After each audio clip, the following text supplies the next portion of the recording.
On va revenir, vous savez, sur ce fameux rapport là, qui avait été fait, le rapport d'enquête sur le collège Dawson et Vanier. Et ça avait été donc commandé. On sait que la ministre Derry voulait savoir un peu ce qui se passait. Il y a eu des tensions très fortes sur des campus, notamment avec la situation explosive au Proche-Orient.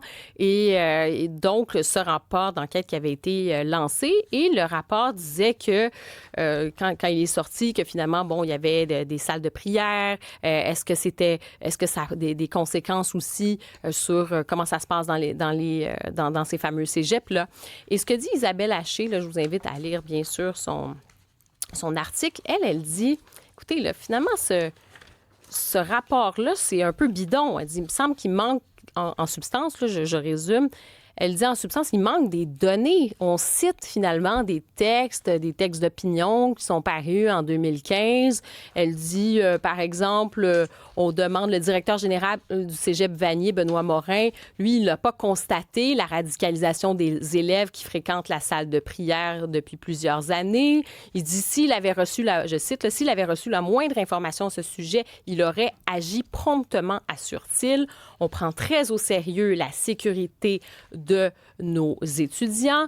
Ensuite, il y a vraiment des grandes critiques là, sur ce rapport-là, en disant que non, les conclusions, franchement, là, c'est même les conclusions du rapport sont fausses, affirme Diane Gauvin, la directrice générale du collège Dawson. Elle a dit, ça fait au moins 25 ans qu'on a une salle de prière et on n'a jamais eu de plainte. On n'a jamais entendu parler d'étudiants qui se seraient radicalisés. Et puis, donc, Isabelle Haché, elle dit, c'est un beau tour de manège politique, là, cette histoire-là. Elle dit, parce que, tu sais, le constat, les principes de laïcité ne sont pas respectés dans les deux établissements, présence de salles de prière qui alimentent un climat de radicalisation, de repli communautaire et de méfiance réciproque à l'intérieur du cégep. Ça, c'était un extrait là, du communiqué de l'enseignement, de la ministre de l'Enseignement supérieur, Pascale Derry. Donc, bref, elle critique ça.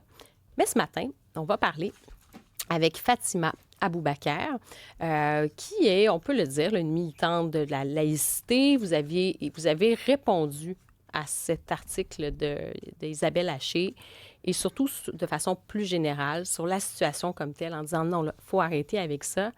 Oui, c'est préoccupant. Oui, il faut aller plus loin sur la question de la laïcité dans les écoles, notamment dans les cégeps. Et vous avez fait une longue statue, d'ailleurs, il y a quelques jours. Et je voulais vous inviter justement pour qu'on vous entende là-dessus. Qu'est-ce que vous critiquez à tout ça? Puis pourquoi faudrait se préoccuper, selon vous, de ces conclusions de ce rapport? Donc, Fatima Aboubaker, vous êtes directrice de garderie, donc vous êtes en contact aussi avec les jeunes, les enfants, pas au cégep. Et les parents. Et les parents. Bonjour. Bonjour Karima, bonjour tout le monde, merci beaucoup pour l'invitation. Donc, pourquoi vous avez décidé là, de sortir, puis là, vous avez publié là, sur vos réseaux, un peu partout, vous avez fait une sortie publique là, pour dénoncer ça? Oui, parce que de toute façon, Madame Haché, elle a le mérite d'aller me chercher. Des fois, j'essaie d'être tranquille dans mon coin, mais quand je la lis, je ne suis pas capable. Son texte, il manque vraiment d'argumentaire. Et je vois que... Je vais donner deux exemples, par exemple. Quand elle dit que le directeur, il n'a pas constaté qu'il y a de la radicalisation.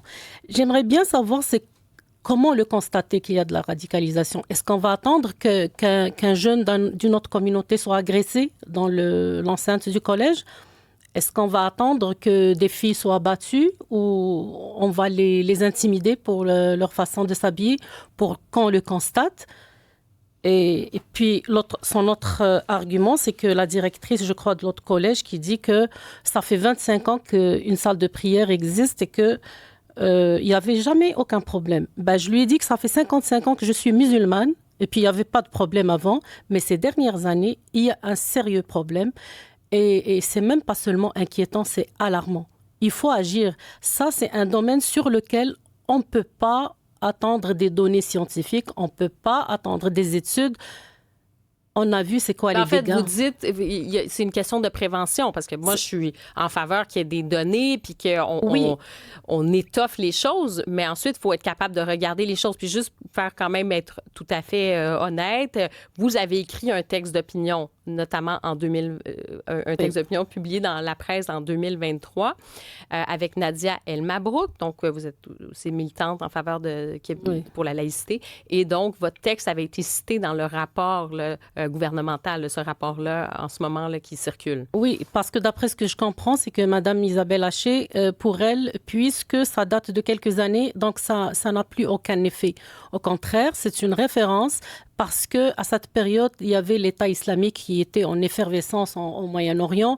Et puis, on a vu des cas de radicalisation, des jeunes qui partaient rejoindre l'État islamique. Ça, c'est en 2015, oui. C'est en 2015. Quand les jeunes étaient partis pour mais combattre. Là aussi, on a on a d'autres conditions aussi qui sont effervescentes au Moyen-Orient.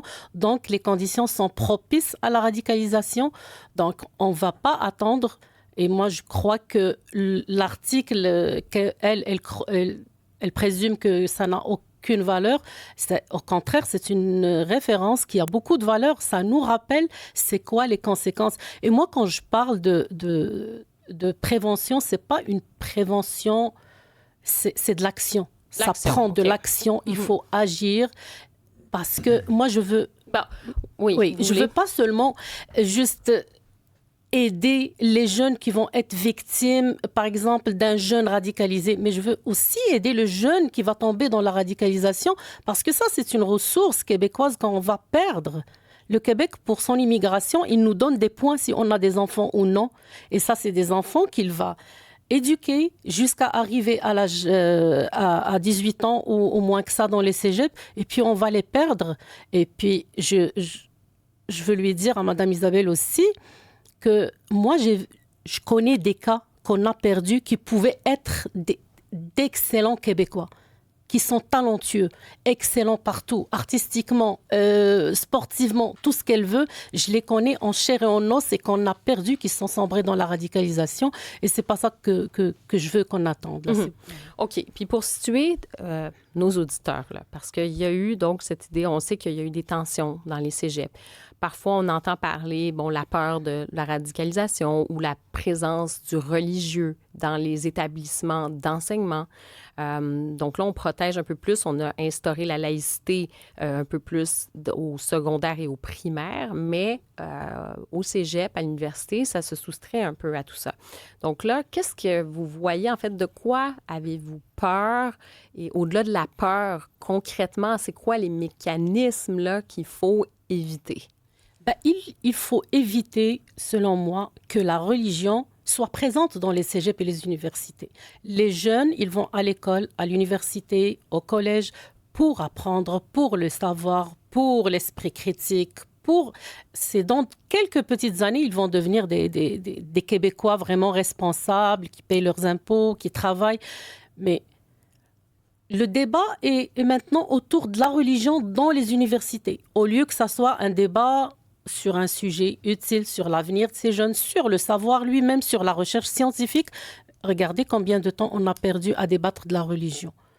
Ça fait des siècles qu'on parle de la religion et même maintenant, en 2025, au Québec, la religion, elle prime dans les cégeps et les universités. Moi, je trouve que c'est une perte de temps, perte d'énergie et puis c'est pas un lieu pour faire sa prière. L'université et le collège, ce n'est pas un lieu pour faire des prières, c'est un lieu pour aller étudier et revenir chez soi et puis après aller à la mosquée ou à la synagogue pour faire ses prières. OK. Donc, on comprend que vous êtes pour étendre davantage la laïcité au cégep, ça c'est sûr. Et concrètement, ça veut dire quoi?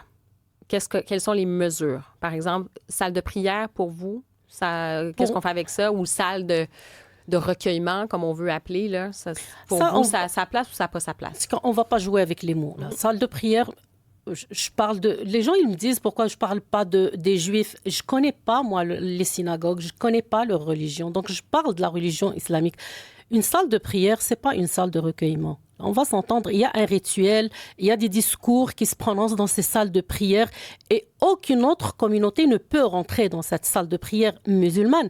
Et puis, il y a les hommes et les gars et les filles qui sont séparés. Donc, Déjà, on commence à instaurer des choses qui sont contre complètement les valeurs du Québec.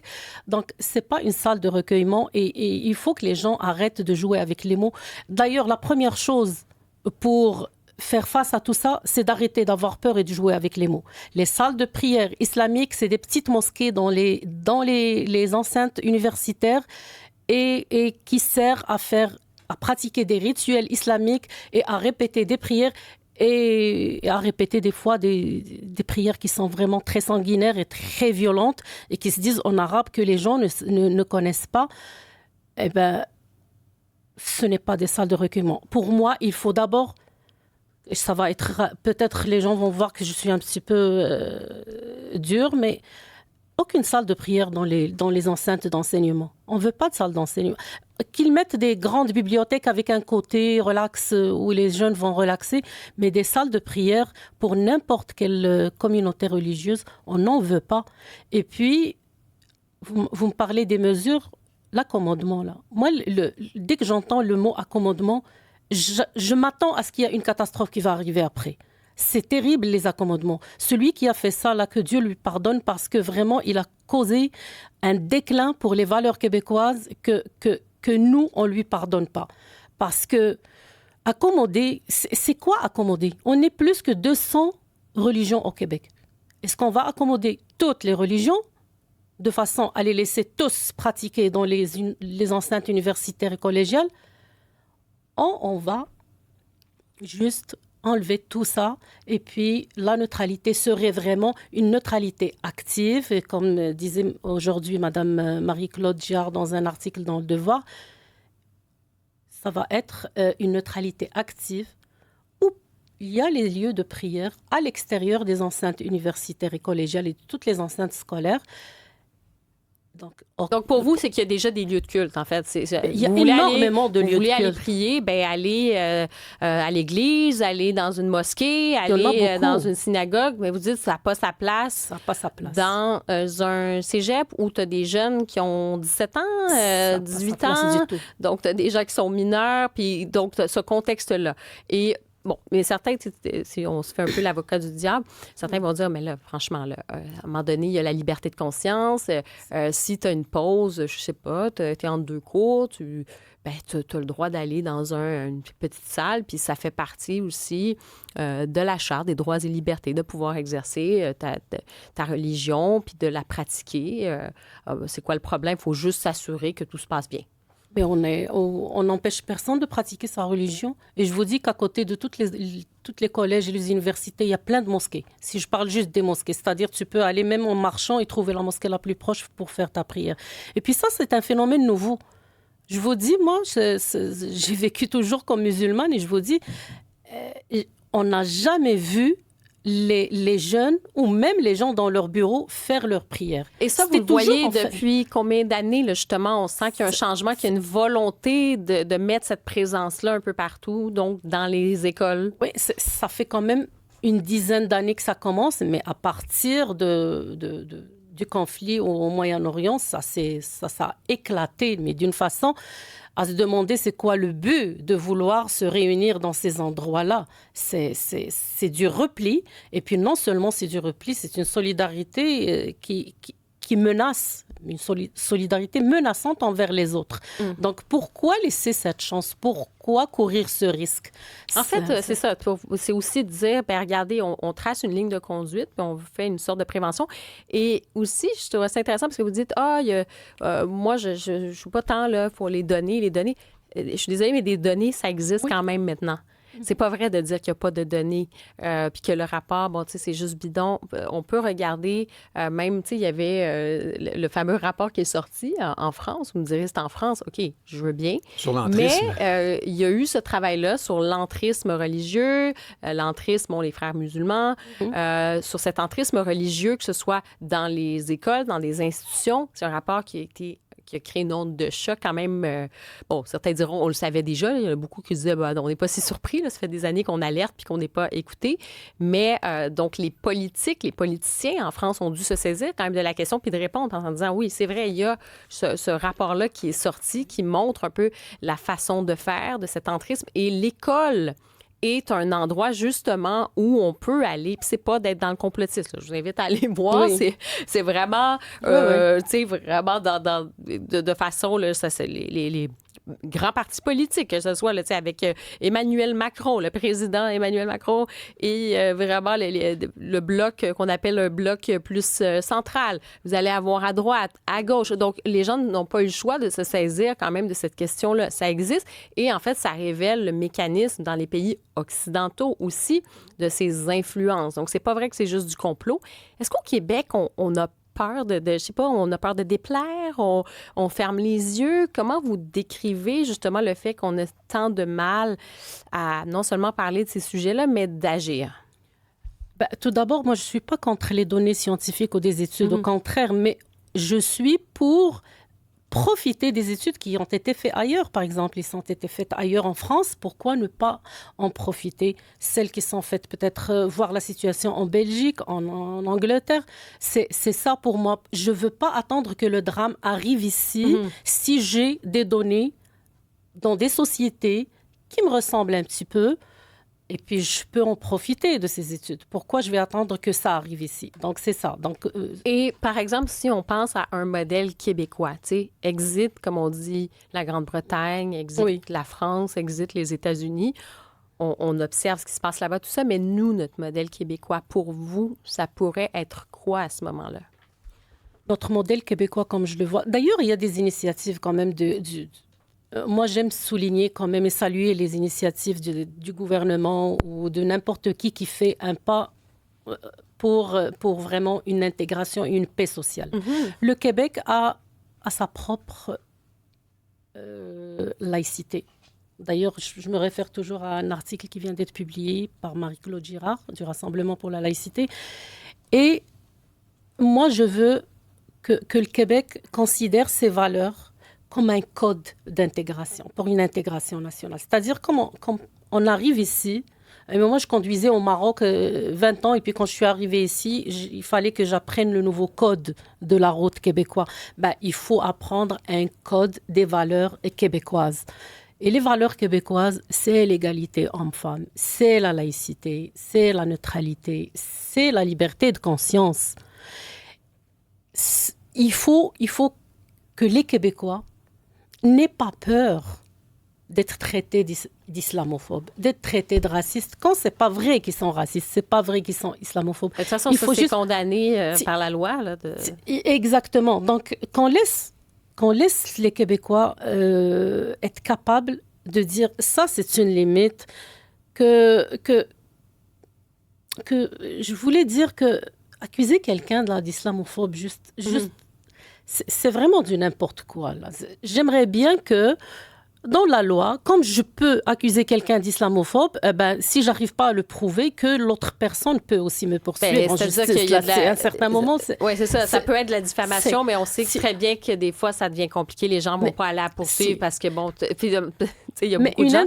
Mais quand je disais que c'est puni par la loi, c'est-à-dire que si vous avez un discours vraiment, un discours de haine, du racisme, vous pouvez... Effectivement, quand il y a des preuves puis que vous avez quelque chose vraiment en ce lien-là, c'est répréhensible. Mais il y a même des discours haineux d'incitation à la violence qui sont dictés en plein centre de Montréal et puis dans un haut-parleur. Et puis, ils sont juste protégés par un code criminel canadien. Donc, il faut que le Québec vraiment protège son unicité, là, et puis protège ses principes et ses valeurs. Et il y a le projet pour l'intégration nationale. Les gens, ils doivent accepter ces valeurs s'ils veulent rentrer dans cette société et puis contribuer avec ce qu'ils ont. Donc, il faut que les lois soient claires. Moi, je suis même pour donner des petites formations là, aux nouveaux arrivants. Parce que on sait tous que la femme est respectée au Québec. On le sait depuis qu'on est là de l'autre côté. Donc, il faut vraiment qu'une fois arrivé ici, il faut le vivre aussi. Oui. Okay. Bien, en fait, on vous entend là-dessus parce que c'est vrai qu'il y a cette question-là, que ce soit ces salles de prière ou qu'on dit de recueillement, mais dans les faits, c'est pas vraiment... On va pas juste prendre un petit café puis relaxer. C'est pas exactement ça. Il y a aussi toute cette préoccupation sur les prières de rue aussi qui viennent aujourd'hui, qu'on voyait pas. Je dis pas, là, quelque chose qui est organisé, qui est balisé. Une fois par année, vous faites une demande. Il y a comme une célébration de communauté, peu importe la communauté religieuse, musulmane, juive ou catholique. Je pense que dans le passé, ça se passait très bien. Là, s'il y avait une fête spécifique religieuse, une manifestation religieuse, ça se passait très bien. Je pense que maintenant, c'est la question des prières de rue un peu sauvage, c'est-à-dire que vous êtes quelque part et ça peut avoir un trouble à l'ordre public. Là. C'est dans ce sens-là que j'emploie ce mot. Ça, effectivement, on est ailleurs. Là. C'est pas du tout la même chose. Et peut-être petite réaction, Cybèle Olivier et Nick Payne. Beaucoup de réactions, Karima. Madame Aboubakar, bonjour. Il y a beaucoup de gens qui sont d'accord avec vous. Je vais vous en lire quelques-uns au fur et à mesure. Quelqu'un nous dit...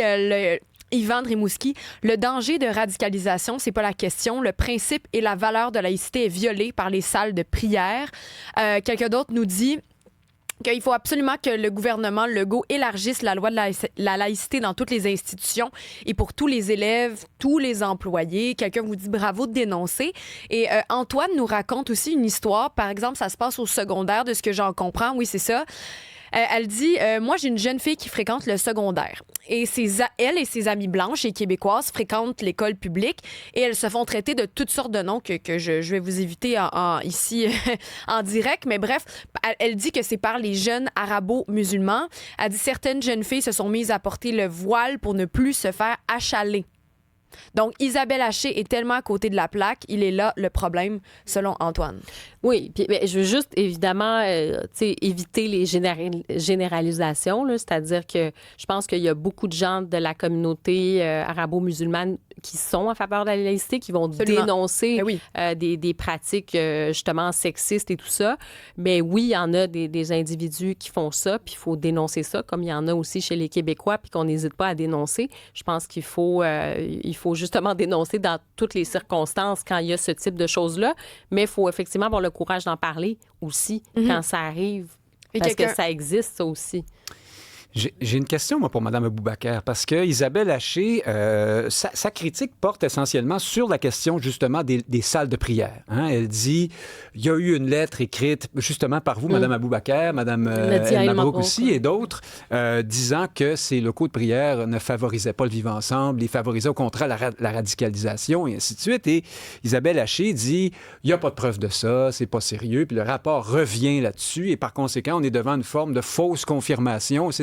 C'est ce qui lui fait... Raisonnement circulaire. Finalement, les preuves, c'est des... sur ce qu'on a dit, puis après, on lit les rapports, puis on dit, vous voyez, on l'avait dit. Bon. Oui, c'est ça. En même temps, on sait, on a tous vu à travers de nombreux dossiers au Québec et ailleurs qu'effectivement, lorsqu'une religion est politique davantage, bien, la prière devient politique elle aussi. Puis les lieux de culte ou de prière peuvent être des lieux où on fait de la politique et éventuellement de la radicalisation. Puis j'ajoute aussi que c'est un élément qui est, somme toute, pas mineur, mais qui n'est pas de première importance dans le rapport. Là. On parle plus largement de respecter la laïcité. Alors, c'est un peu curieux que Mme Haché braque le projecteur là-dessus, mais on comprend qu'il y a peut-être un penchant idéologique. Mais ma question est la suivante. Mme Aboubakar, vous avez répondu à Mme Haché en disant, moi, je le sais qu'il y a des prières qui se disent, qui sont violentes ou, je paraphrase, mais peut-être haineuses ou, enfin, c'est pas joli. Ma question est la suivante. Comment le savez-vous, en fait? Est-ce qu'on sait vraiment ce qui se passe dans ces locaux-là? Parce que quand on lit Isabelle Haché ou quand on lit la presse ce matin, on est allé interviewer un monsieur qui s'appelle Frédéric Dejean, qui est incidemment qui est quelqu'un qui est plutôt dans les questions de diversité et d'inclusion. Lui, il dit, le rapport va trop loin là-dessus, les locaux de prière, ça se passe bien lorsque c'est encadré, sauf que, justement, il n'y a pas vraiment d'encadrement dans les institutions collégiales. Alors, d'où tenez-vous Et je ne vous pose pas la question pour vous coincer, c'est pour comprendre. C'est correct. D'où tenez-vous qu'on se radicalise dans ces locaux? Je vais juste revenir à un point pour... rapidement. Rapidement pour le point de « on généralise pas ». C'est évident qu'on généralise pas. C'est-à-dire, il faut pas qu'on ait peur de dire voilà ce qui se passe, de peur que les gens croient qu'on vise toute la communauté. Mais c'est pas vrai qu'on vise toute la communauté, ils le savent. Là, toute la communauté, c'est malheureusement même des minorités de la communauté qui font tout ça. Et pour le commentaire de monsieur, oui, moi j'avais une éducatrice qui travaillait avec moi, et puis ces filles, elles se font intimider. C'est une éducatrice québécoise, blanche, et ces pauvres filles étaient obligées de s'habiller plus lent, de faire des choses pour éviter les intimidations. Oui, c'est vrai que ça arrive. Pour revenir à votre question, je le sais parce que j'ai fréquenté des mosquées. Et les prières qui se répètent dans les mosquées, je vous dis, ça s'appelle salle de prière dans les universités, mais pour nous, quand on le dit en arabe, c'est des petites mosquées. Ça s'appelle la mosquée, même si elle est à l'intérieur de McGill ou de n'importe quelle université. Donc, je connais ces prières et c'est des prières régulières, pratiquement, qui se disent comme un rituel dans toutes les prières. Quand tu finis la prière, je ne veux pas citer ce qui se dit, mais c'est même pas une affaire de pas jolie, c'est terrible. Alors, c'est à caractère politique ou militant? C'est politique, c'est dans le sens d'arriver à un pouvoir, d'écraser tel ou tel, et écoute, c'est terrible ce qui se dit là, c'est menaçant. Échappe beaucoup, ça échappe beaucoup, complètement. Oui. Enfin, merci beaucoup d'avoir été avec nous, Fatima Aboubakar. Merci. Ça me fait plaisir. Merci, c'était un plaisir de vous parler aujourd'hui.